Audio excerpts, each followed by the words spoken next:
Boa tarde, boa noite, bom dia.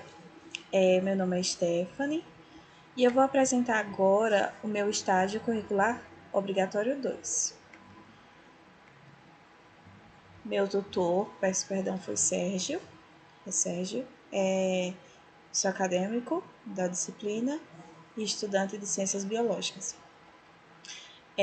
Estágio curricular obrigatório 2, como eu havia falado anteriormente. A minha área de concentração tem como objetivo incentivar a pesquisa da área de ensino de ciências em diferentes perspectivas, a formação pedagógica do professor, formação continuada e o desenvolvimento do material para as disciplinas do ensino fundamental e médio. O tema foi em cima da importância da formação continuada do ensino de ciências. Agora eu vou apresentar minha justificativa.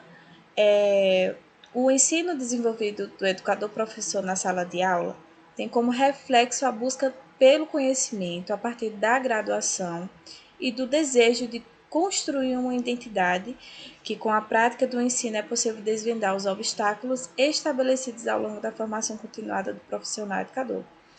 Nesse trabalho, será mostrado os desafios da sala de aula e as dificuldades obtidas ao longo da prática.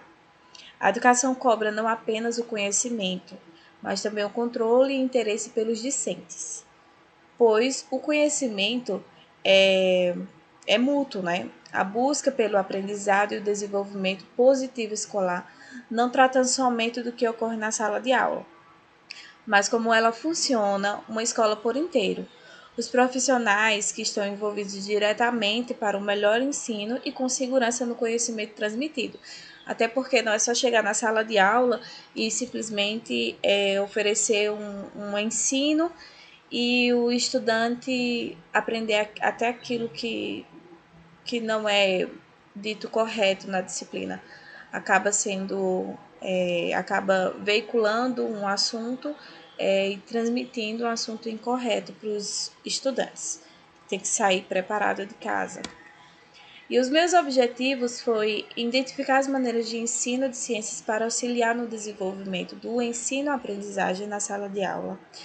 Também coordenar as atividades estabelecidas a partir da sondagem profissional e o conhecimento do ensino de ciências, estabelecendo métodos e facilitadores na aprendizagem do aluno, descrever também as mudanças alcançadas nas atividades desenvolvidas de ciências. Aí chegamos aqui para a fundamentação teórica. A diversidade do ensino é o que faz com que o desenrolar dos assuntos com o nível de dificuldade se desconfigure no momento que o professor se torna capaz de transmitir esse conhecimento de forma leve. Até porque não é só chegar e falar também. Também tem que ser uma coisa mais tranquila, mais calma e fazer com que você, enquanto professor, tenha controle do assunto e saiba desconfigurar também aquela ideia de que é só sair é uma chatice, chegar na sala de aula, só estudar. Fazer com que eles gostem também de estar lá, presente na sala de aula, estudando ciências. Ter a capacidade de envolver o aluno no assunto adequado para ele naquele momento. Distribuir interesse é extremamente necessário e fundamental para entender o papel do professor e do aluno. A formação continuada, por sua vez, não se trata somente do cumprimento legal, até porque a gente sabe que está na Constituição a necessidade de ter uma formação continuada além da graduação. Para uma construção curricular, né, a gente precisa estar em uma formação continuada sempre. A importância vai muito além disso, está no ato de querer aprender, estar preparado para momentos que não estão nas escrituras da graduação, mas sim na memória eterna, porque aquilo a gente leva para sempre. A gente aprende todos os dias de formas diferentes. E não é diferente em ensinar ciências. A metodologia. As atividades foram desenvolvidas na forma do ensino convencional, trazendo consigo um olhar diferenciado e interessante para desenvolver o desejo do aluno, desafiando ainda mais a busca de conhecer e aprender, buscar também as dificuldades apresentadas e estabelecer caminhos facilitadores para um enriquecimento escolar, utilizando as tecnologias que a escola tem presentes, né? O uso da tecnologia aumenta a curiosidade e o interesse da pesquisa e a importância de buscar entender sua área de conhecimento em caminhos diferentes do que o profissional do ensino está acostumado. Houve a necessidade, no momento do meu estágio, levantar a informação da escola onde foi concedido a presente pesquisa que eu estou apresentando, levantando pesquisas bibliográficas e também dados pessoais para estar desenvolvendo e construindo o projeto do estágio. O roteiro de observação, eu trouxe algumas coisas que eu achei interessante na observação. Os turnos funcionam respectivamente em 3 horários. Na manhã, diurno, integral e noturno. 35 horas por semana. Aí 2/6 anos, porque não é toda a escola, não é todas as turmas que estudam integralmente. É 2 turmas por dia para ficar no integral. Os 6 anos, por exemplo, na segunda-feira ele sai de 7h30, entra início da aula, começa às 7h30 da manhã e vai até às 2h40 da tarde. Aí, durante a manhã, normal, no horário da manhã, um terceiro ano entre as 7h30 da manhã e sai às 11h50. Um oitavo ano, o mesmo horário. Um nono ano, o mesmo horário da manhã. Aí o novo ensino médio, que já é um horário a mais do horário convencional, só o segundo ano entra às 7h30 e sai somente às 12h40. O novo ensino médio, 2 primeiros anos entra às 7h30 e sai às 12h40. O horário da tarde funciona com 5 turmas. 3 sétimos anos, ou um oitavo ano e um nono ano, ensino fundamental. Inicia 1h da tarde e conclui às 5h50. O horário da noite é o EMEJA, que é o segundo módulo. O novo EMEJA também do terceiro módulo. Aí participa aí estudantes de entre 20 e 75 anos. A média de estudantes por turma é 35 alunos. A média da faixa etária por turma, a idade para o Fundamental 2 varia de 12 a 17 anos. Já o ensino médio de 15 a 18 anos. A caracterização da instituição em relação à educação básica. A organização do funcionamento perspectiva horário funciona em 3 turnos, como eu já falei anteriormente.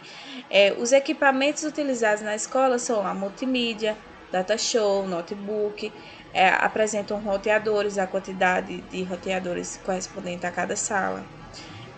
Os estudantes recebem material como caderno, livros, uniformes da gestão pública. São definidos objetivos para cada aula, com certeza. Até porque a importância dos objetivos é estabelecer o controle de uma linha para ser seguida. E ao fim do conteúdo está alcançado o objetivo traçado no planejamento didático, para não fugir do assunto. Os objetivos são centrados nos alunos e apresentados à turma. É definido um descrito no quadro para que, ao longo do que foi visto na sala, seja identificado como objetivo concluído, tanto pelo aluno quanto pelo professor. A caracterização, né, da educação básica, os estudantes recebem, eu já falei sobre isso, foi repetido. Aí, entrando aí no roteiro de entrevista e plano de aula, eu fiz aqui uma mini redaçãozinha explicando, sem perguntas, né? A professora que foi presente no meu estágio, que me abraçou nesse momento, foi a Alzineide Pimentel da Silva. Ela é uma professora de ciências com habilitação de biologia, porque, como ela falou para mim, Antigamente, se estudava ciências, mas tinha a questão da habilitação. Tinha habilitação em matemática e em biologia. Só que, como ela me disse, ela preferiu a habilitação em biologia. Ela atua como professora há 37 anos. Ela está na escola de referência na qual eu estagiei há 13 anos. Ela é concursada, sendo assim efetivada. Usa em suas aulas os recursos de internet para pesquisas feitas em salas, roda de conversa, para exporem as opiniões, uso de algumas práticas possíveis para ser feita em sala de aula. Os métodos que auxiliam na motivação da aprendizagem dos alunos da disciplina de ciências. O relacionamento com o estudante é desafiadora, porém acolhedora, sempre acompanhando a formação pedagógica no ensino, sempre que possível, para se manter atualizada às mudanças pedagógicas. Só que existem desafios que ela me apresentou, que não está aqui no slide, os desafios do uso de eletrônicos, fora do momento da aula, acaba dispersando os alunos. Embora tenha algumas partes tecnológicas que é indispensável hoje em dia, mas não tem laboratório, por exemplo, que seria o uso para as pesquisas na prática, né? E aí também indispensável, só que infelizmente a escola não dispõe ainda. E ainda está em construção esse laboratório, mas poucos professores utilizam porque não tem aquele controle, né? Aquela educação sobre o cuidado daquilo que é de todos. O roteiro de entrevista, né? Seguindo, agora eu parto para o plano de aula, perdão. O plano de aula eu construí dessa forma e eu vou ditar para vocês. O dado de identificação da instituição concedente é a Escola ERF São Cristóvão, que significa Ensino de Referência e Ensino Fundamental. Escola de Referência de Ensino Fundamental, perdão. A diretora, no momento que eu estava fazendo o estágio, que agora já mudou, é Maria Carolina Braga de Carvalho. A coordenadora é Chayene Magalhães de Melo. Aí o tempo de aula para cada aula foi 50 minutos. Eu escolhi manhã e teve alguns dias que eu fiz à tarde também. Mas eu estagiei no 8º ano A e no 6º ano A também. O conteúdo, geocentrismo e heliocentrismo. Objetivos, eu botei que consiste, né, em descrever a composição da estrutura do sistema solar, Sol, planetas rochosos, planetas gigantes, gasosos e corpos menores, assim como a localização do sistema solar na nossa galáxia, a Via Láctea, e dela no universo apenas uma galáxia dentre bilhões. Os recursos que eu utilizei foram livros didáticos para que eles observassem algumas coisas e o material tecnológico visual, como slide. Eu produzi um slide com imagens que se movem para eles observarem visualmente o que estava sendo explicado. A sequência didática foi seguida de acordo com as habilidades didáticas, identificando as teorias dos movimentos celestes, no qual o aluno terá que comparar diferentes teorias e classificá-las de modo que consiga diferenciá-las. A avaliação consistiu em atingir o objetivo de diferentes teorias do heliocentrismo e o geocentrismo. Avaliar o interesse de participação dos alunos em sala, também observando a questão de se o assunto estava correspondente, se eles estavam entendendo.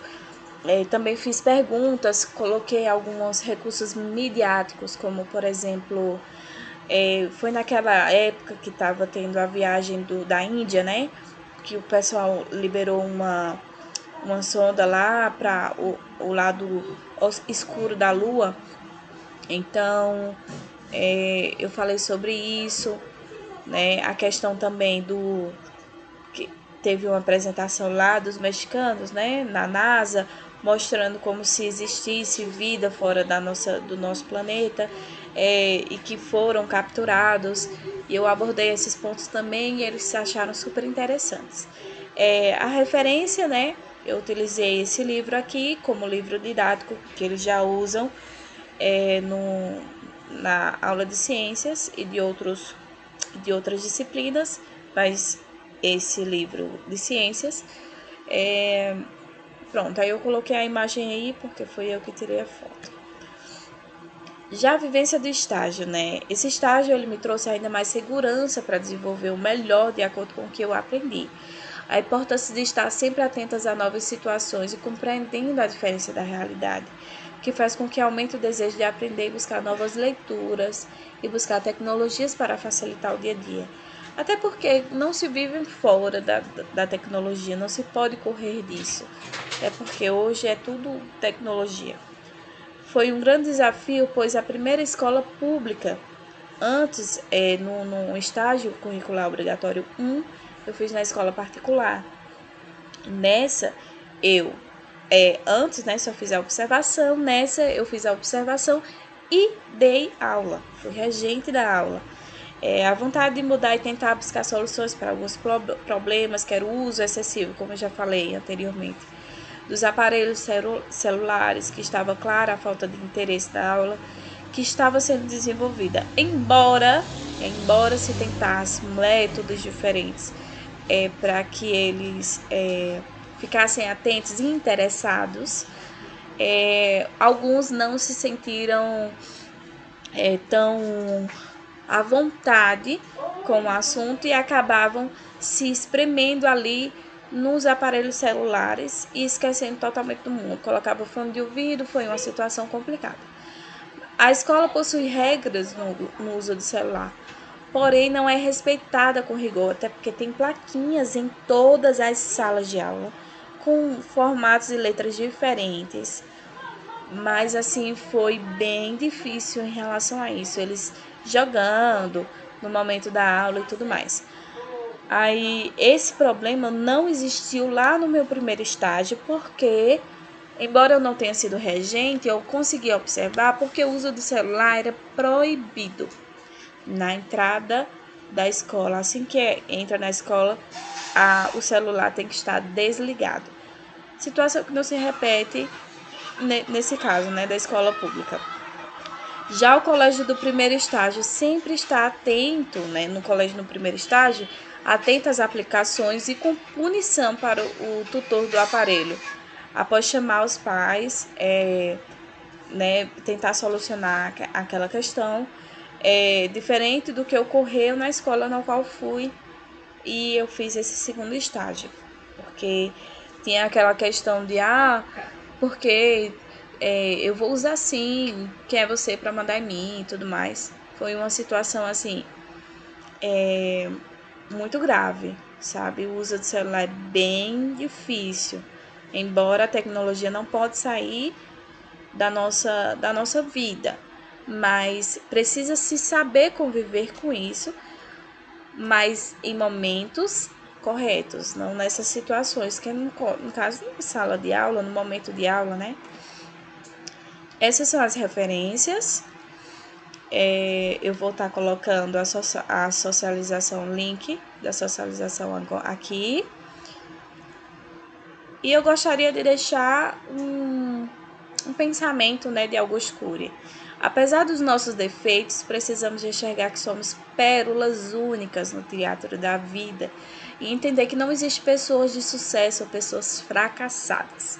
O que existe são pessoas que lutam pelos seus sonhos ou desistem dele. Só tem 2 caminhos aí. Obrigada e até a próxima.